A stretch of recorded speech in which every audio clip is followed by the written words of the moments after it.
In this lecture, you will learn about APA guidelines regarding maintaining confidentiality of the client, and we will also see the ethics related to disclosure of information. Standard 4, Privacy and Confidentiality, is further divided into 7 substandards, including maintaining confidentiality, discussing the limits of confidentiality, recording, minimizing intrusions on privacy, disclosures, consultations, and use of confidential information for didactic purpose. Privacy and confidentiality here means that psychologists keep the information of their client or research participant confidential and do not share or discuss it to any third party or third person. So this standard guides psychologists to decide how much information or data they may share with others in case if required. No doubt, confidential relationship between psychologist and client provide clients a sense of trust, and they may easily share their sensitive and personal information to psychologists. Sense of confidentiality also facilitate helping relationship. So let's discuss APA guidelines related to privacy and confidentiality.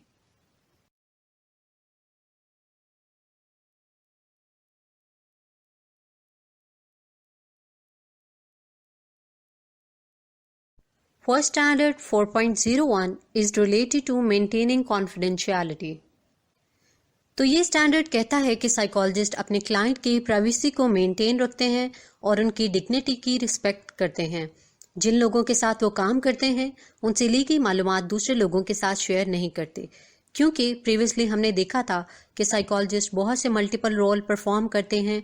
वो as a psychologist, as a teacher, as a researcher, consultant और therapist काम करते हैं, और ये role perform करते हुए वो अपने क्लाइंट्स, स्टूडेंट्स या जिन ऑर्गेनाइजेशन के साथ काम कर रहे होते हैं उनसे ली गई इंफॉर्मेशन को कॉन्फिडेंशियल रखते हैं। This standard guides that psychologists have a primary obligation and take reasonable precautions to protect confidential information obtained through or stored in any medium, recognizing that the extent and limit of confidentiality may be regulated by law or established by institutional rules or professional और scientific relationship. जैसे कि psychologist बहुत sensitive issues को deal करते हैं, तो ऐसे में क्लाइंट की मालूमात, उनकी थॉट्स और उनकी फीलिंग्स को भी सीगा राज में रखते हैं। ये इन्फॉर्मेशन किसी भी मीडियम के थ्रू ली गई होती है, मसलन इन पर्सन थेरेपी में, ऑनलाइन या फ़ोन कॉल पर ली गई मालूमात, इंटरनेट और इलेक्ट्रॉनिक मीडिया के जरिए ली गई इन्फॉर्मेशन। इसके अलावा क्लाइंट्स या रिसर्च और एक्सपेरिमेंट के पार्टिसिपेंट से ली गई इन्फॉर्मेशन, उनकी ऑडियो या वीडियो रिकॉर्डिंग और इमेजेस वगैरह, इन सब मोड से ली गई मालूमात को वो सीगा राज में रखते हैं। रीजनेबल प्रिकॉशन की टर्म यहाँ पर उनसे यही डिमांड करती है कि वो कॉन्फिडेंशियलिटी को मेंटेन रखने के तरीके जानते हों। मसलन अगर वो ईमेल के जरिए मालूमात ले रहे हैं तो मेक श्योर करें कि वो ईमेल सिर्फ और सिर्फ उनके इस्तेमाल में हो। अगर उसको मल्टीपल लोग इस्तेमाल कर रहे हों तो साइकोलॉजिस्ट को चाहिए कि क्लाइंट्स की कॉन्फिडेंशियलिटी को मेंटेन रखे। लाइकवाइज मुख्तलिफ मीडियम से ली गई मालूमात को कॉन्फिडेंशियल रखने का तरीका साइकोलॉजिस्ट को पता होना चाहिए।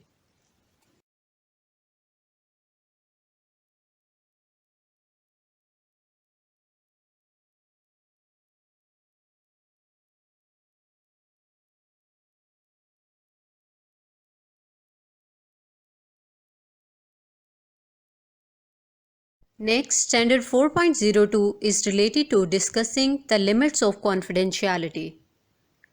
This standard holds that psychologists discuss with persons and organizations with which they establish a scientific or professional relationship the relevant limits of confidentiality and the foreseeable use of the information generated through their psychological activities.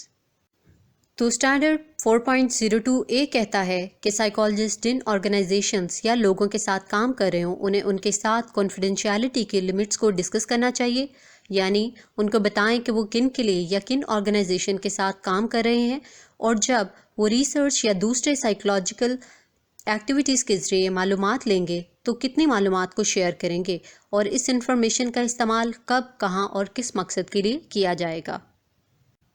Standard 4.2b says that unless it is not feasible or contraindicated, the discussion of confidentiality occurs at the outset of the relationship and thereafter a new circumstances may warrant.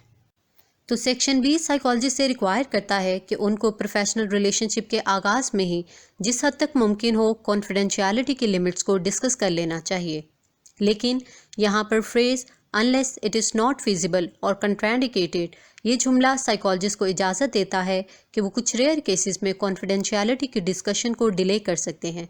मसलन ऐसी situation जिसमें किसी नए client के फौरी इलाज की ज़रूरत हो, फॉर एग्जांपल एक्यूट ट्रॉमा के क्लाइंट जिनकी ट्रीटमेंट नीड्स को प्रायोरिटी देने की ज़रूरत होती है।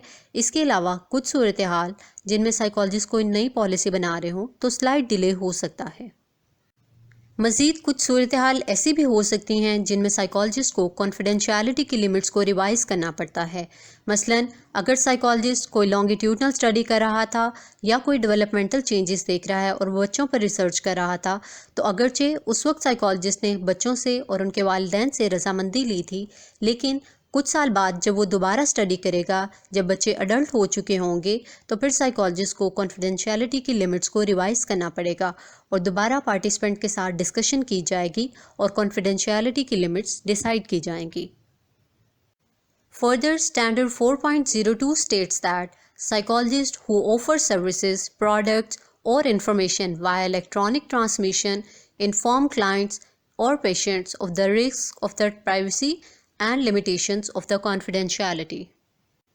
ये स्टैंडर्ड उन कंडीशन में अप्लाई होता है जब साइकोलॉजिस्ट इलेक्ट्रॉनिक मोड के ज़रिए सर्विसेज दे रहे होते हैं या डेटा ले रहे होते हैं, तो साइकोलॉजिस्ट को क्लाइंट को आगाह करना चाहिए कि उसकी एफर्ट्स के बावजूद इलेक्ट्रॉनिक ट्रांसमिशन के थ्रू डेटा हैक होने का ख़तरा हो सकता है। उसके वो तमाम रिस्क क्लाइंट के साथ डिस्कस करने चाहिए।